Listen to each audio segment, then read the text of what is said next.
Hey guys, it's Jen at the Wellhouse Project. I am just checking in because I've had download after download after download this morning, and I just wanted to share some of it because while it's things I kind of knew, some of it feels a little earth-shattering, so I just wanted to share it with you. And it's all about the truths in our lives, or the beliefs, really, the underlying beliefs in our lives, and everything we've been taught and shown, and understanding that while there was a reason for all of it, everything in the human world, everything in our lives, it was all to grow us and to move us forward on our path, and to really take us back to ourselves and to our divine connection, to our own divinity, to finding our own truth, because that's really what it's all about. It's not about following what you've been told and shown in this world.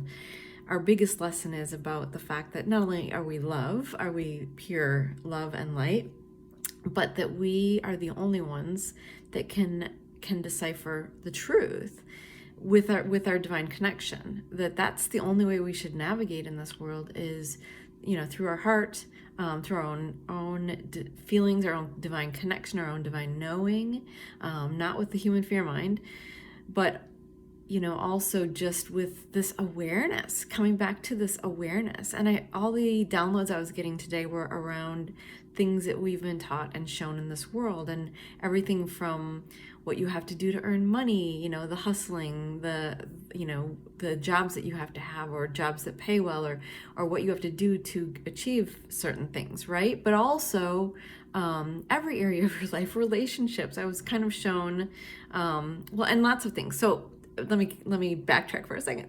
I've had many psychic readings and things over my lifetime, and I had recently just pulled out those notebooks and was realizing that a lot of the things they said did not happen.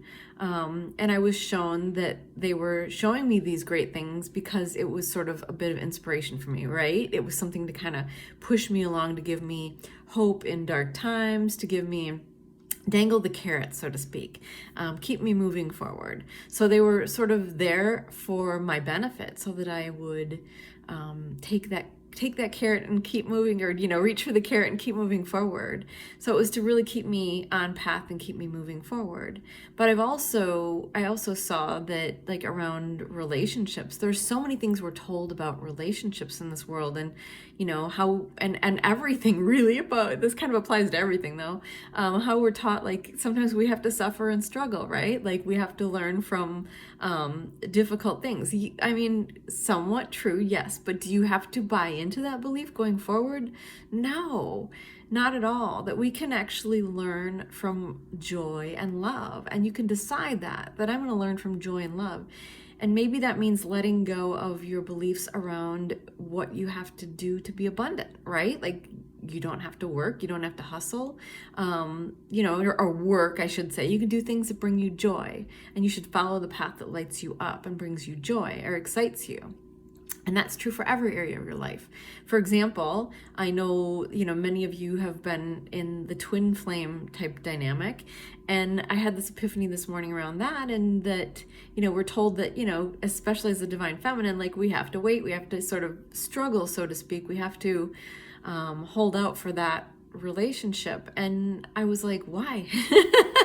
Why? Like, why do we buy into this? There's so many things in our life, not just that, but around, finding love, around, working on a relationship, all sorts of things that we buy into, that we think, and work and jobs, and, being in a good career, that we think we have to stick with something and suffer, or tolerate less, or tolerate things that don't bring us any joy, that make us pretty miserable. And we think we have to stick it out for the good stuff to come. And that's not true. At least not if you're following your heart, not if you're following your own compass. I think in this world, there's a belief in fear, there's a belief in struggle. And so many people follow that, or convince you that you're doing the right thing. That, oh yeah, you should overlook this guy's anything that's going on with this guy because, of the possibilities, right? Or whatever it is. And I think we have to realize that no, don't listen to anything you're told or shown. This is who you listen to, your heart, your divine connection. Mind you, I know a lot of people will say, oh, well, I'm so in love with this person who is giving me nothing but, toxic stuff. I think even then your soul will be telling you, you'll be having intuitive hits of get out, get out. There will be things put in front of you, that kind of bait you to get out. So it's just a matter of awareness and noticing what you believe, what you're buying into, and does it resonate? Is it honoring you? Is it feel like your truth? Does it light up your heart? Is it bringing your life joy and happiness?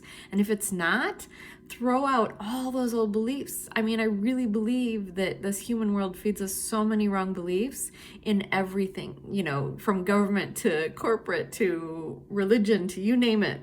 And I think you have to decipher for yourself. This is the journey. This is the journey of divine union, divine alignment, is to learn to decipher for yourself with your divine connection through your heart and soul and your own intuition and your own feelings, what is right, what is true, and stay on that higher path of joy and love, the joy and love that you are. And you don't have to accept less. You don't have to accept less. And you don't have to believe in something that takes you down a dark path.